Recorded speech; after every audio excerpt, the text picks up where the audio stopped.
The great hall of the Galactic Council stood beneath a dome of living crystal that had watched over 1,000 generations of alien diplomacy. And on this day, the light that filtered through its ancient surface seemed colder than Ambassador Varath had ever remembered it being before he walked slowly toward his assigned platform, his four hearts beating in a rhythm that felt wrong somehow, and his silver eyes scanned the massive chamber where representatives of 12 powerful species had gathered to discuss the future of known space. The Caliph people had sent him here many cycles ago, trusting him to speak for their interests among beings who measured their histories in millions of years. And he had learned to read the subtle signs of tension that filled rooms like this one. But today something was different today. Something was missing. His gaze moved across the circular arrangement of floating platforms, where each species held their place according to ancient tradition. And when his eyes reached the section reserved for humanity, his steps faltered and his breath caught in his throat. The human platform was dark. No lights glowed from their holographic displays, and no figures stood at their speaking podium, and no flags of Earth or her colonies hung in their designated space. Varath felt a chill run through his elongated body as he stared at that empty darkness, and memories flooded his mind of the human ambassador who had always greeted him with that strange gesture they called a smile. Where were they?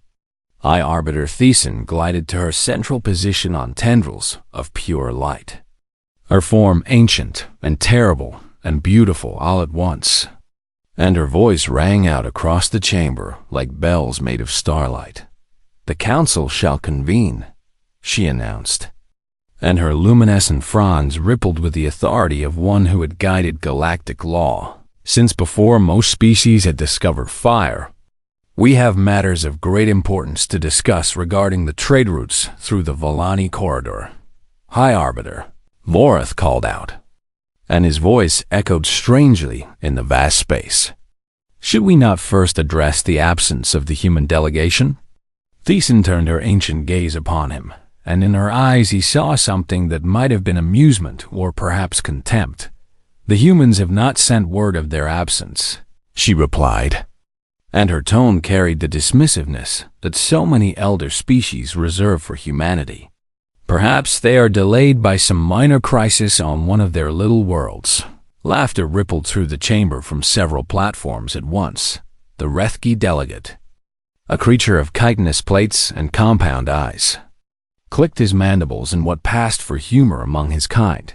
"Perhaps they finally realize they have nothing of value to contribute to these proceedings," he said. And more laughter followed his words. Varath did not laugh. He remembered too many things that others seemed to have forgotten. And he remembered how the humans had first arrived at this very chamber 500 cycles ago. They had not come begging for protection or pleading for membership, as so many young species did when they first reached the stars. And they had not trembled before the ancient powers who controlled the known galaxy. They had simply arrived and presented their credentials and asked to be included as equals. The council had laughed at them then. Tuvarath remembered how the human ambassador of that time, a woman with hair like captured sunlight, had listened to that laughter without flinching. And he remembered how she had smiled and nodded and taken notes on a small device she carried everywhere. He remembered how the humans had accepted every insult and every slight with that same patient smile, and how they had continued working and contributing and solving problems that no one else could solve. And he remembered, most clearly of all, how they had never once raised their voices in anger, that silence had always troubled him. The council moved on to other business, and Varath listened with only half his attention, as species argued over territory and resources and ancient grievances that predated human existence by millennia. But his eyes kept returning to that dark and empty platform when the session ended and delegates began to drift away to their private quarters and their waiting starships. Varath made his way across the chamber floor Toward the human section, no one tried to stop him because no one cared. He climbed the steps to the human platform and stood in the space where their ambassador had stood so many times. And he looked out at the chamber. From their perspective, it was a good view, he realized, and from here one could see every other delegation clearly and watch their reactions and study their movements. The humans have been watching and learning for 500 years from this very spot. Varith's secondary eyes, the ones that saw in spectrums beyond normal light, detected something small and metallic resting on the speaking podium, and he reached out with one of his manipulator limbs to pick it up. Was a data chip, the kind humans use for storing information, and it was labeled with a single word in their language: goodbye. His 4 hearts stopped beating for a moment as the implications crashed over him like a wave. Not see you later, or until we meet again, but goodbye. The word humans use for permanent farewells, the word they spoke when they never intended to return. Varith activated the chip with trembling appendages, and a file opened before him containing thousands upon thousands of entries. Each entry documented something the humans had done for the council species over the past 5 centuries.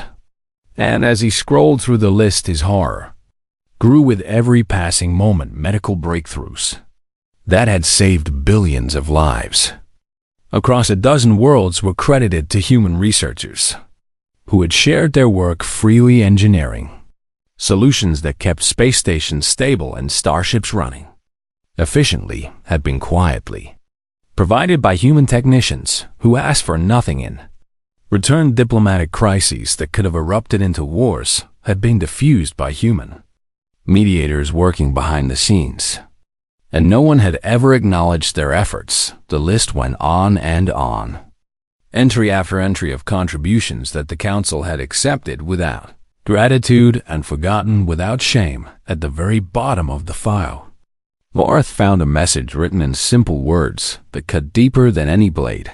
We asked for nothing but respect, and you could not give even that, so we wish you well, and we say goodbye. Varith stood alone on that dark platform for a long time, holding the small chip that contained the weight of 500 years of thankless service.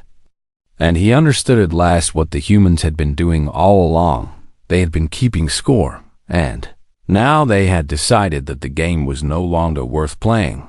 He looked up at the crystal dome above him, at the artificial stars that mapped the territories of species who thought themselves masters of the universe, and he wondered how long it would take before the others realized what they had lost. The humans had not left in anger or in defeat. They had left in silence, which was so much worse, because anger could be answered and defeat could be avenged. But silence meant that they simply no longer cared enough to speak. Varith tucked the data chip into his robes and walked slowly out of the great hall. And behind him, the empty platform seemed to grow darker still, like a wound in the heart of galactic civilization that no one else could see, not yet, but they would. 30 cycles had passed since the humans vanished, and the first cracks in the great machine of galactic civilization had begun to show themselves in ways that no one had expected. It started with something small, as disasters often do, and it started on a world called Desert Prime, where the most advanced medical facilities in the known galaxy treated patients from 100 different species. Dr. Violene had worked in the neural recovery ward for 60 cycles, and she had never seen her patients suffer the way they suffered now. And she had never felt so helpless in all her long career. Where is the shipment?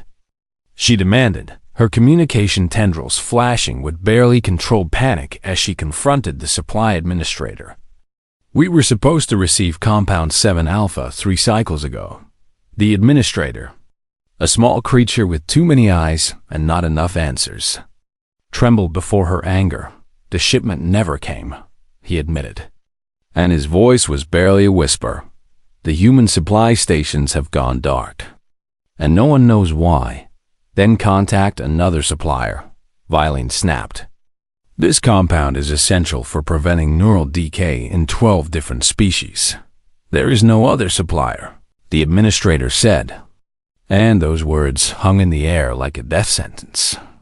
Compound 7 alpha can only be synthesized from human biological samples, and the humans developed the process themselves. And they never shared the formula with anyone.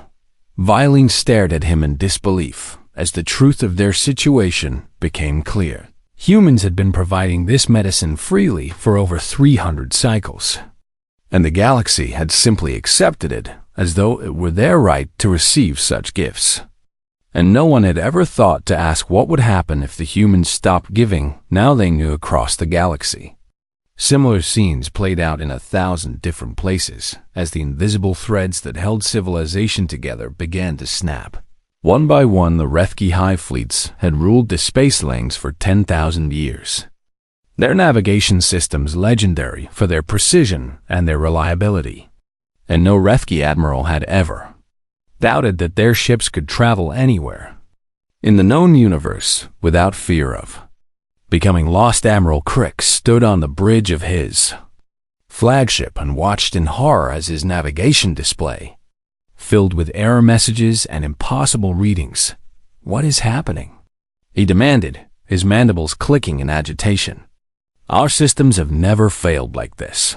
His navigation officer, a young Rethki who had trained for this position since hatching, looked up at him with compound eyes filled with fear. The Kepler Straits have become unstable, she reported, and her voice shook as she spoke. Our calculations no longer match reality, and 3 of our escort vessels have already been lost to gravitational anomalies we did not detect. Run the calculations again, Crick ordered. Our navigation systems are the finest in the galaxy. We have run them 17 times, the officer replied. But without the monthly correction algorithms, our predictions are useless. What correction algorithms? The officer hesitated, and her hesitation told Crix everything he needed to know. The humans have been providing navigational updates for 200 cycles, she finally admitted, ever since the stellar event that destabilized this region. They have sent us corrections that account for gravitational drift and spatial distortion, and our systems were designed to incorporate their data automatically. Why was I not informed of this? Crix demanded. No one thought it was important, the officer said, and shame colored her words. They were just being helpful, as humans always were, and we assumed they would continue forever. But forever had ended 30 cycles ago on the crystalline world of Vom Prime. The great cities that had stood for 1,000,000 years began to crack and shatter as vibrations they could not control tore through their foundations. The Von were beings of living sound, creatures who existed as patterns of resonance within structures of pure crystal. And their architecture was legendary throughout the galaxy for its beauty and its impossible precision. But beauty required balance, and balance required technology that the Von themselves had never developed over. Harmonics gathered what remained of the city council in a chamber that groaned with every word they spoke. And the fear in the room was a discordant note that hurt to hear. The dampening fields are failing, reported the Minister of Structures, and his voice cracked with frequencies that should never have escaped his control. Without the human acoustic technology, our cities cannot absorb the resonance of our own existence. Contact the human engineers, Harmonics ordered. Offer them whatever they want. We have tried, the minister replied. But there are no human engineers to contact, and there are no human stations responding to our calls. And the technology we need exists nowhere except in human hands. Then we must learn to build it ourselves. It took the humans 300 years to develop this technology, the minister said, and despair made his words heavy as stone. Our cities will not survive 300 cycles. They might not survive 3 cycles, and on the agricultural worlds of the Caliph Federation. Ambassador Vorath walked through fields of dying crops and wondered how he had not seen this coming. The plague had appeared without warning, a disease that attacked the root systems of every food plant the Caliph cultivated. And it spread faster than any containment effort could match. "This makes no sense," said the agricultural minister who accompanied him, her silver eyes wide with confusion. "We have studied this disease for decades, and it has never been a serious threat before. The humans were managing it," Vorath said quietly, and the words tasted bitter in his mouth. "Their xenobiologists identified the plague potential over 40 cycles ago, and they developed countermeasures that they distributed through our agricultural networks without telling anyone." "Without telling anyone?" the minister repeated, and anger mixed with the fear in her voice. "Why would they hide such a thing?" "They did not hide it," Vorath replied, and exhaustion made him feel older than his years. "They simply did not bother to announce it, because they were used to helping without being thanked. And we were used to receiving help without noticing where it came from." The minister fell silent as she looked out over the withering fields that had fed her people for generations. High Arbiter Thiessen called an emergency session of the council, and for the first time in living memory, every platform was occupied by delegates who looked afraid. "This is an attack," Thiessen declared, and her luminescent form burned brighter than usual as anger consumed her ancient patience. "The humans are waging economic warfare against the council, and we must respond with appropriate force." "Force against whom?" Vorath asked, and his voice cut through the murmurs of agreement that had begun to spread. "We do not know where they have gone, and we have no means of reaching them. And more importantly, we have no right to punish them for simply ceasing to give us things we never deserved in the first place. They are obligated to continue their contributions," the Rethki delegate insisted. "They are members of this council." "We're members," Vorath corrected. "And they were members who were denied voting rights on major decisions. Members who were excluded from the Science Directorate.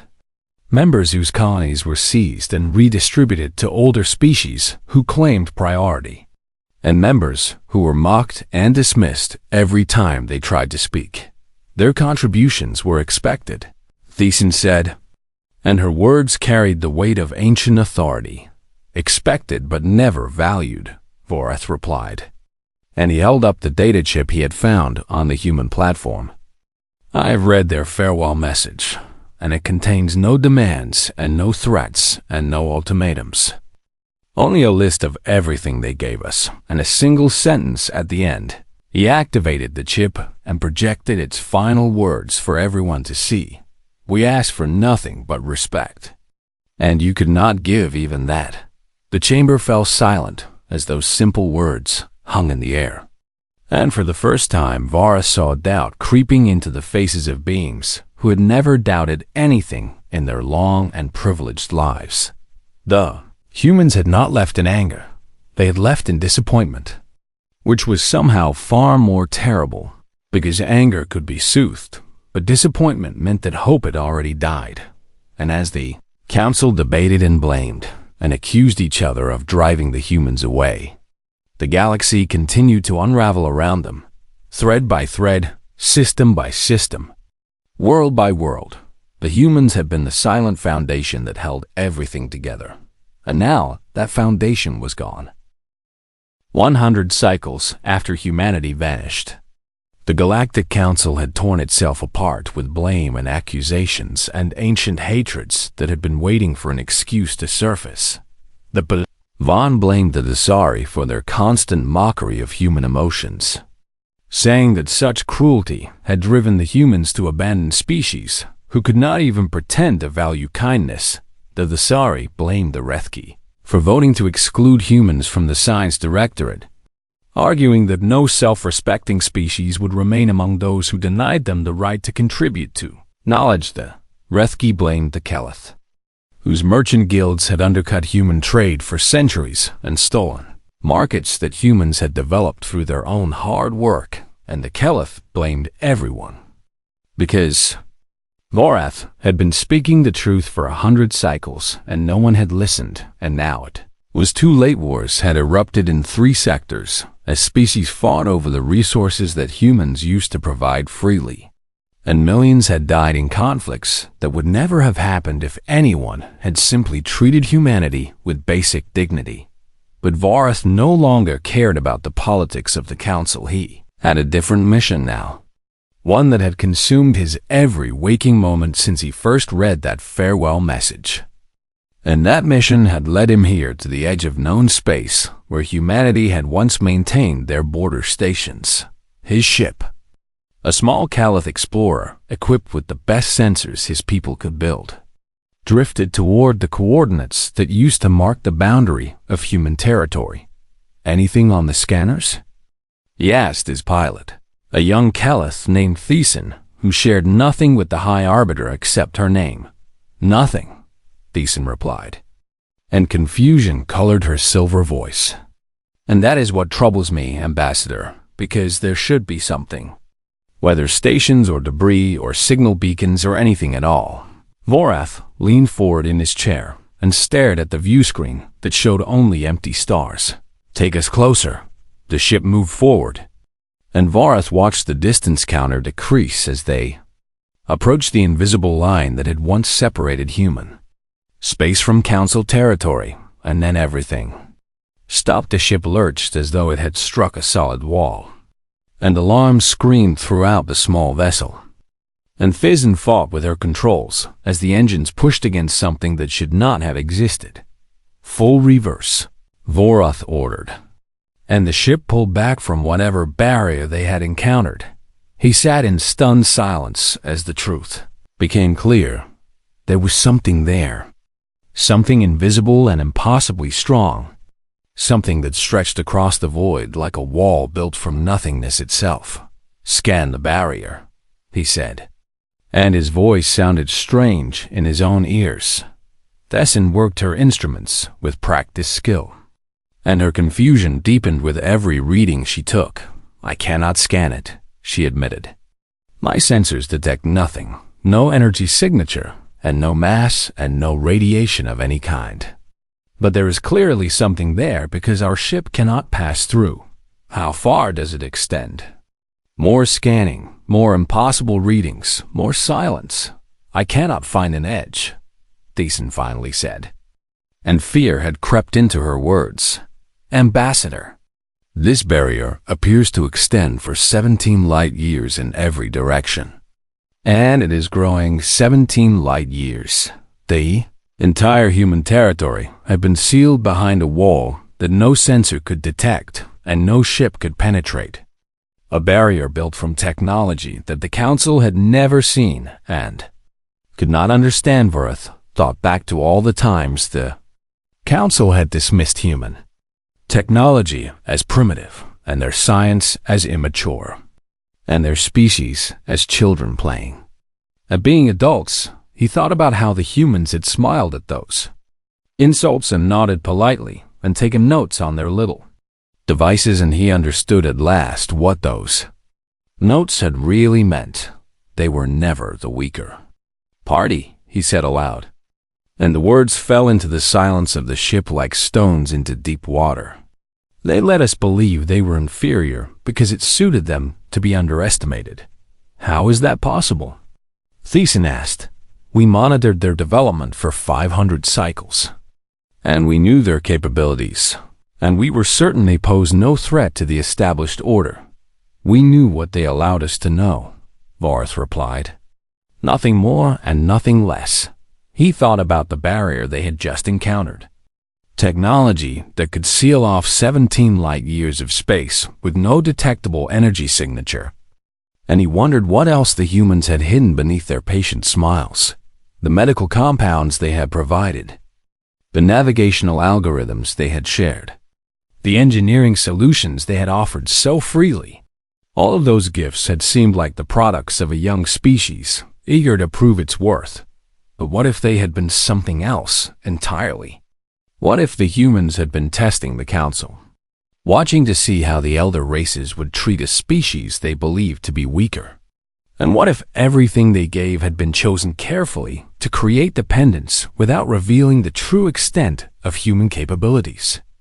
Vorath had studied human history during his early career, and he remembered reading about a concept they called the long game, which described strategies that took generations to complete, 500 cycles of patient service, 500 cycles of careful observation, 500 cycles of building dependencies and gathering knowledge and learning every weakness of every species that looked down upon them. And then, when they had learned everything they needed to know, they simply left, not in anger or in defeat, but in absolute certainty that they no longer needed anything the Council could offer. "Send a message to Axis Prime," Vorath said, and weariness settled into his bones like the cold of deep space. "Tell them what we have found here, and tell them that our assessment of humanity was wrong from the very beginning." What assessment should they use instead? Thiessen Iskedverith looked at the view screen where invisible walls blocked any path to human space, and he remembered every smile and every nod and every polite acceptance of insults that had never truly landed. "Tell them the humans were never asking for our protection," he said. "Tell them the humans were offering us theirs, and we were too arrogant to see it. And now that offer has been withdrawn." The message was sent, but Vorath knew it would change nothing. The Council would not believe him, just as they had not believed him 100 cycles ago. When he first warned them about the empty platform, they would continue to think of humans as primitive creatures who had somehow developed one impressive technology, and they would tell themselves that the barrier would eventually fall, or that they would find a way around it. But Vorath had looked into the darkness beyond that invisible wall, and he had seen the truth that the Council refused to accept. The humans had not retreated. They had evolved beyond the need for neighbors who could not see their worth, and somewhere in that sealed territory, protected by technology that made the greatest achievements of the elder races look like children's toys, humanity was building something new, something that would never include species who had failed the most basic test of character, something wonderful, Vorath thought. And the loss of it hurt more than any wound his body had ever suffered, because he would never see it. None of them would. Humans had offered their hand in friendship for 500 years, and the Council had slapped that hand away 1,000 times. And now the hand was withdrawn forever and forever. Vorath knew was a very long time to live with regret. 200 cycles had passed since humanity sealed themselves away, and the Galactic Council had finally agreed to do what pride had prevented for so long. They would apologize. The decision had not come easily, and it had required the deaths of billions and the fall of entire civilizations and the complete collapse of systems that had seemed eternal before anyone would admit that the humans had been right to leave. High Arbiter Thiessen herself had argued against the mission until the very end, insisting that elder races did not beg forgiveness from species who had barely learned to walk among the stars. But Thiessen was dead now, her ancient form dissolved in the chaos of the resonance wars. When the Vaughn cities finally shattered and took half a sector with them, the new High Arbiter, a young Vizari named Kylan, who had grown up in a galaxy that was falling apart, understood what her predecessor never could. Pride meant nothing when your people were starving, and so the finest diplomatic vessel in the remaining fleet set out for the human border, carrying representatives from every surviving council species and bearing gifts that would have been unthinkable 200 cycles. About territory that the Council had taken from humanity was offered for return. Technologies that had been kept secret from younger species were presented freely. Formal apologies were prepared in every human language that the Council's archives contained, and promises of reform were written into documents that would bind the Council by law to treat humanity as equals if they ever returned. Ambassador Vorath stood at the front of the delegation, older now than any Keleth had a right to be, kept alive only by medical technology that barely functioned without human expertise. He had fought for this mission for 100 cycles, and he would see it through even if it killed him. "We are approaching the barrier," the ship's captain announced, and tension filled the bridge like electricity before a storm. Vorth watched the view screen as they drew closer to that invisible wall, and memories flooded through his mind of the first time he had stood before it and understood how badly the Council had misjudged humanity. "All stop," he ordered when they reached the boundary. "Begin transmitting our message on all frequencies." The communications officer worked her console, and the prepared statement of apology began broadcasting into the void. "We come in peace and in humility," the message said. "We acknowledge the wrongs we have committed against humanity, and we ask only for the chance to speak.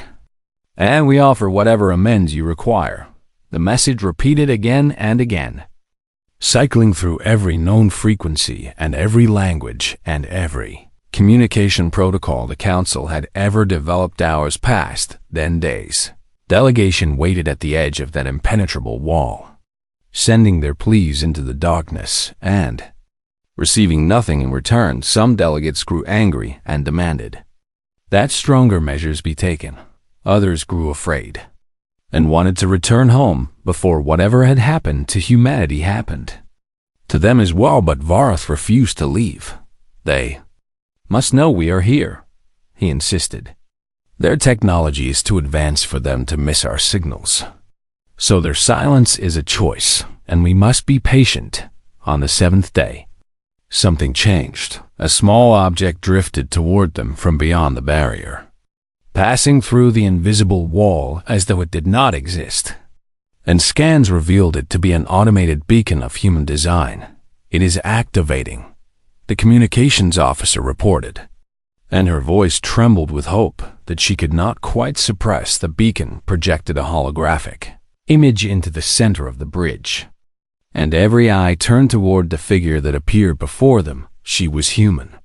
A woman with dark skin and gray hair and eyes that held a sadness deeper than space itself.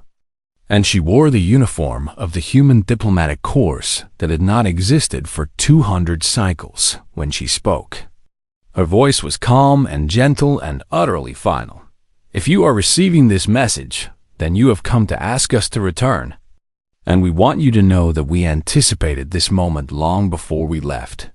Vorth felt his heart clench as he realized what he was seeing. This was not a live transmission. This was a recording made centuries ago, left here because the humans had known exactly how long it would take for the Council to swallow their pride.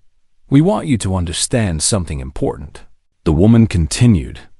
"We bear you no hatred, because hatred requires emotional investment, and we have chosen to invest our emotions elsewhere." She paused, and in that pause Vorth heard the weight of 500 years of disappointment. "We have invested in ourselves," she said. "We have invested in our future and in the species who treated us as equals from the very beginning. The ones who existed outside your council. The ones you dismissed as insignificant because they could not offer you anything you wanted. There were others," someone whispered behind Vorth, and he realized that the Council had never considered that humanity might find better friends among the species they had ignored. "You are not bad peoples," the recording said. And somehow that simple statement hurt more than any accusation could have. "But you made us feel for 500 years that we had to earn the right to be heard. And our contributions were expected, but our voices were not welcome. And we grew tired of proving our worth to those who assumed their own." The woman's image flickered slightly, and Vorth wondered if she had still been alive when the barrier was activated, or if she had passed long before her people sealed themselves away. "We are done earning," she said. "We will not participate in systems that require us to prove ourselves while others assume their place by birthright." Her eyes seemed to look directly at Vorth, though he knew that was impossible, and he felt the tears that his species rarely shed begin to form in his silver eyes. "The barrier will remain," she said, "not as punishment. Because we do not wish to punish you, but as a boundary. Because boundaries are healthy, and we should have established them long ago." The image began to fade. "We wish you well," the woman said, and her voice carried genuine warmth despite everything. "We hope you find your way through the challenges ahead, and we hope you learn to treat the next young species better than you treated us." One final pause, "but you will find your way without us." The beacon fell dark, and silence filled the bridge of Orith, stood motionless as the implications washed over him. The humans had not left in anger. They had not left for revenge. They had simply decided, after 500 years of patient endurance, that the council was not worth their time, and that quiet rejection, delivered with kindness and without malice, was the most devastating thing Voroth had ever experienced. "What do we do now?" someone asked, and the question hung in the air without an answer. Voroth looked at the barrier that blocked any path to humanity, and he looked at the delegates who had come so far to beg forgiveness that would never be granted. And he looked at his own reflection in the darkened view screen. "We go home," he said softly, "and we try to be better than we were." It was not enough, it would never be enough, but it was all they had left. 500 cycles had passed since humanity departed in silence, and the Galactic Council still existed in some form, though it was a broken and humbled thing that bore little resemblance to the proud institution that had once claimed dominion over the Starsworth. Had lived far longer than any Keleth should, sustained by a determination that refused to let him rest until his work was complete. And now at last that work was finished. He held the final volume of his life's project in his manipulator limbs, the Chronicle of Absence, a document that recorded everything humanity had given to the galaxy, and everything the galaxy had lost when they chose to leave it, was taught in schools now. This chronicle, a required text for every young being who would someday take their place among the stars. Teachers used it to explain how civilizations could fail not through war or disaster, but through simple unkindness. And students learned from it that the smallest species might hold the greatest gifts. And leaders studied it to remind themselves that power without wisdom was just another form of poverty. Voroth set the book down on his desk and walked slowly to the window of his quarters, where he could see the lights of Axis Prime spreading out beneath him like a mirror of the stars above. The great hall of the council still stood at the center of the city, its crystal dome repaired a dozen times over the centuries. But the platform where humans had once stood remained dark and empty. No one had claimed that space. No one ever would. Wars had scarred the galaxy in the centuries since humanity left. Conflicts over resources that humans used to provide, and knowledge that humans used to share, and hope that humans used to inspire. The Vaughn were gone now. Their crystalline civilization shattered beyond recovery when the last of their cities collapsed. The Rethki had retreated to their home system after their navigation systems failed so completely that travel became more dangerous than isolation. The Sari had survived, but they were a shadow of their former glory, their arrogance worn away by centuries of struggling against problems they could not solve. And the Keleth, Voroth's own people, had learned humility the hardest way possible, through loss. Some species had sent expeditions beyond the human barrier over the centuries, hoping to find a hidden empire and beg for reconnection. But none had ever returned with proof of contact. Rumors spread through the remaining civilizations like whispers in the dark. Some said the humans had built a paradise beyond the barrier, a utopia where they lived in peace with the species they had gathered from the fringes of known space.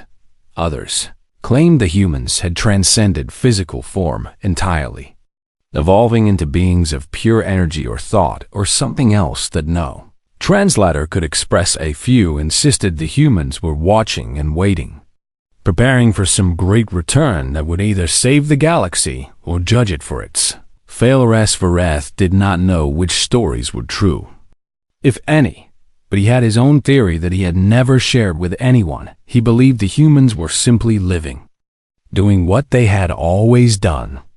Building and creating and solving problems and laughing and crying and loving each other in all the messy, complicated ways that the elder races had always found so primitive. He believed they were happy, and that belief, strange as it seemed, brought him a kind of peace. His communication console chimed softly, and he turned to see a message waiting from a deep space observation post on the edge of former human territory.